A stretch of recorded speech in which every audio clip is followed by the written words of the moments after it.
Hi, my name is Stephanie Flint. I am the co-author of the Glitch Saga, and as part of relaunching the Glitch Saga wide, I decided to try doing a reading of either the first chapter of Distant Horizon or the first chapter and prologue of Whispers in the Code.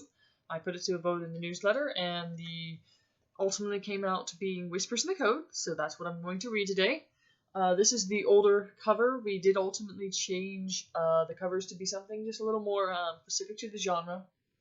And let's get to reading. Whispers in the Code, Prologue. I sit on a hard bench, listening to the camaraderie leaders debate my fate. I helped their spy steal a valuable artifact from the rebellion, but the fact remains, less than 24 hours ago, I worked for their opposition. Lady Bridget Winters, a telepath with a penchant for torture, stands across the force field from me, her manicured fingers stroking the dimple on her chin.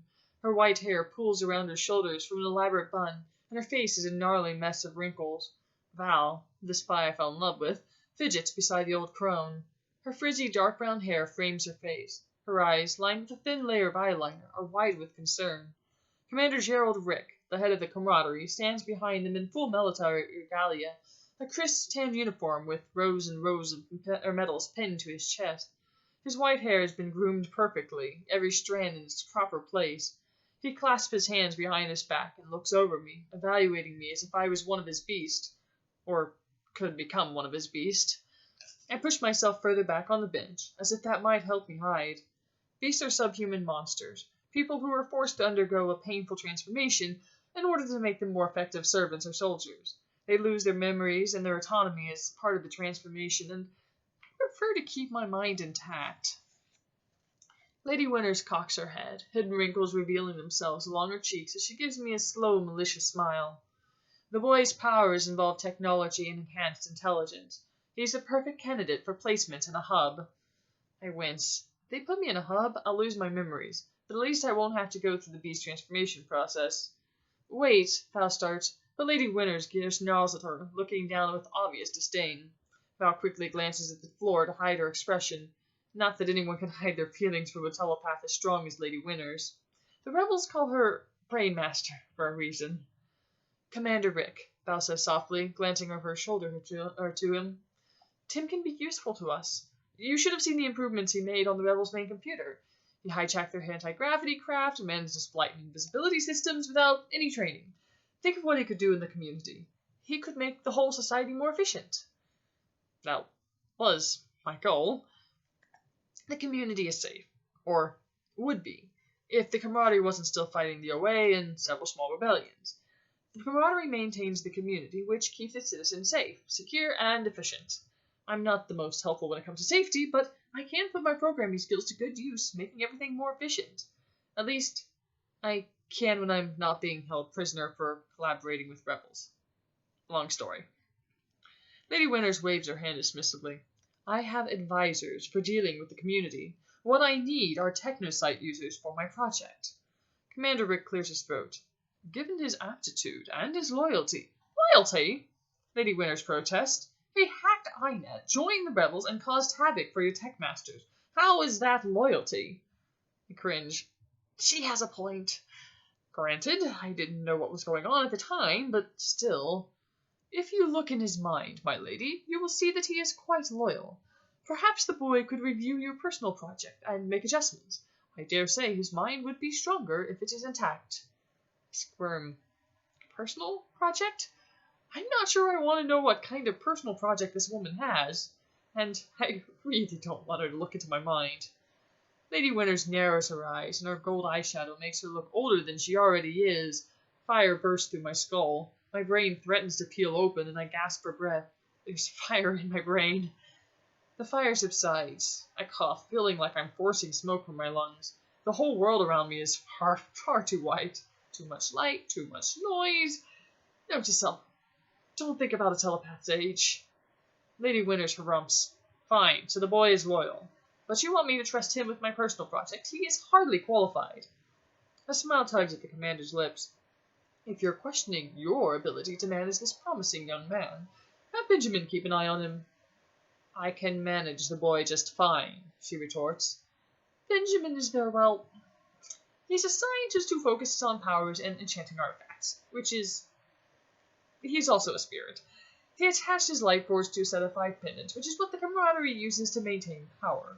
If they want to use the pendants, they have to keep him around. Commander Rick strokes his beard, contemplative. I'm not so certain you can manage him.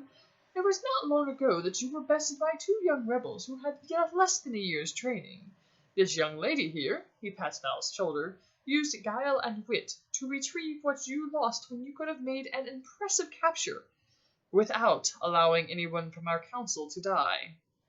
Val shrinks against him as Lady Winters glares at her. Perhaps, he continues, you should consider changing tactics.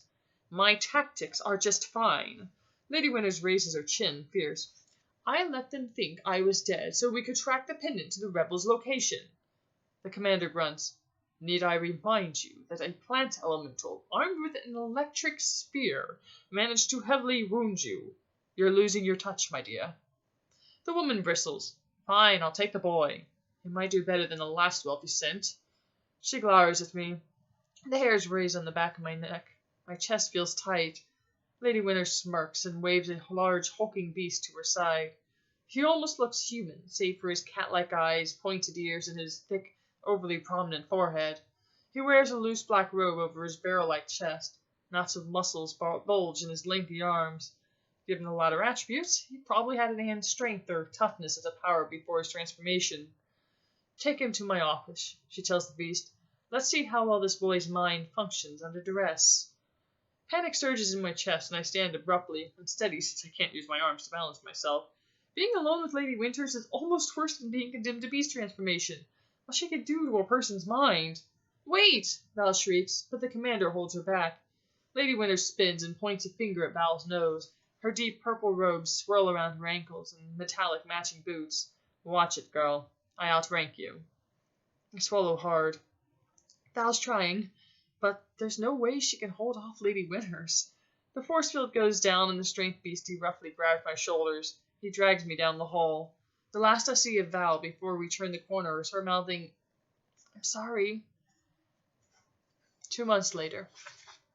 Chapter 1. I push a computer tablet into a dazed rebel's hand and then close her fingers around it. The tablet has the approximate location of the artifacts the rebels want. If they're focused on finding those artifacts, that should keep them out of the community, where they might cause harm. I take a deep breath. Now I just have to keep the camaraderie from knowing that I'm the reason this rebel, Jenna, is still alive. A security camera in the corner of the room records everything, but I can't let anyone know that Lady Winters is dead. That I killed her. I'd been working for her ever since Commander Rick ordered her to give me a chance, but she hadn't made it easy on me.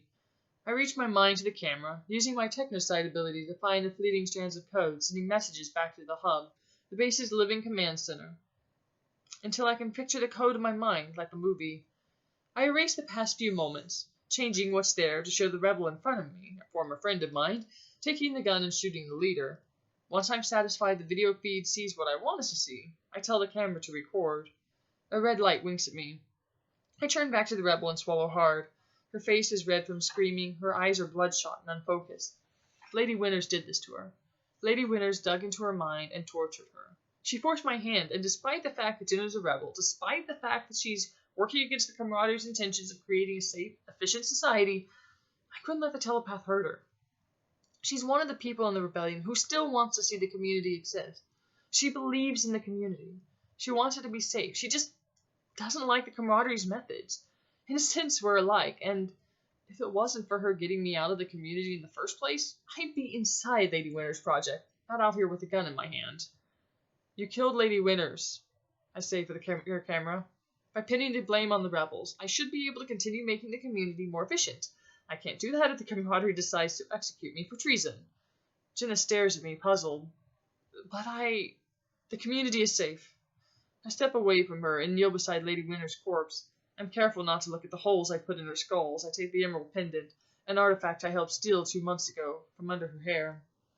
Tim, Jenna starts, plainly confused. It is my duty.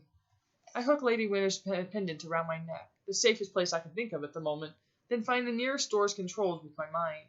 The door slides open and I stride through. But, coward that I am, I look back. Jenna sits alone. A lump forms in my chest. At least she's alive. My mentor from the rebellion is not.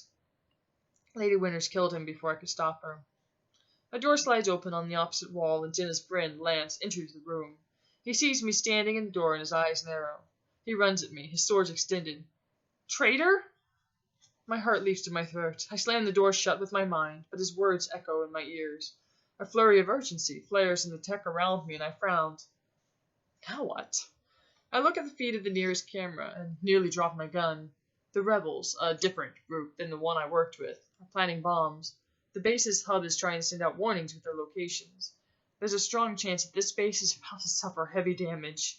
The map of our base rises to my surface thoughts, and I trace a way out that should bypass Special Forces agents and beasts. And Val.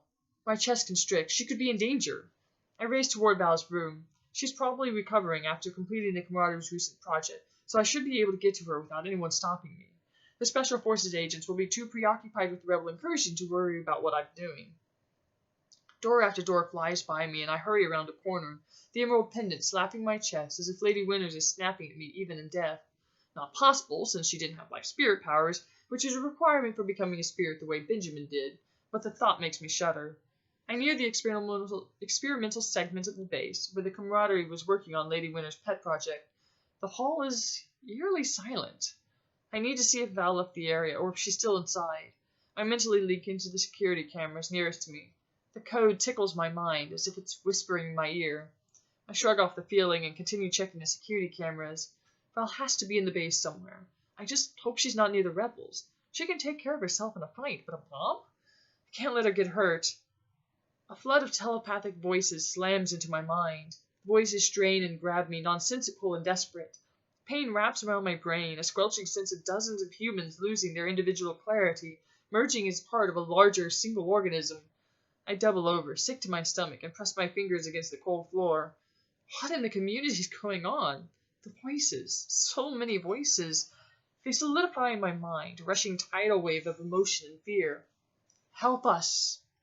I gasp for breath. I'm being crushed under their weight. I can't focus. Can't remember why I'm here. An explosion rocks the base. I struggle to lift my head. I need to make sure Val is okay. I return to the security footage and find Val running toward the latest explosion. I start toward the route I need to take to reach her. A pair of Special Forces agents stand in my path, their rifles aimed at my head. Drop your weapon, the woman says. I freeze. Unlike Val, I'm not good in a fight. I lower my gun and place it on the ground before me. The rebels are trying to destroy the base, I sputter. Val, Lady Salazar is running toward them. There might be other bombs. Lady Salazar is fine. We've disabled the rebels' other devices. Now you're going to step away from the gun, then walk to the cells. You know the way. She nudges her rifle in the direction of the detention center. The other agent keeps his rifle pointed at me. I wince, but do as she says. If I'm lucky, they'll let me see Val before they execute me. If I'm not so lucky, I swallow hard.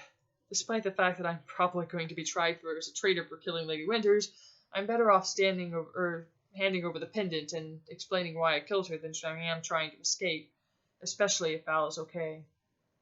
Help us. I shiver as the voices echo in the back of my head. I can't be sure, but I think they came from the room housing the Camaradie's secret project. And that's the first chapter and the prologue of Whispers in the Code. I hope you enjoyed it. Whispers in the Code is currently free on all retailers, or at least it should be, assuming that none of them have price matched or done anything going back into the original price. So if you're interested in reading, it is available for free. And I hope you enjoyed the reading, and have a great day.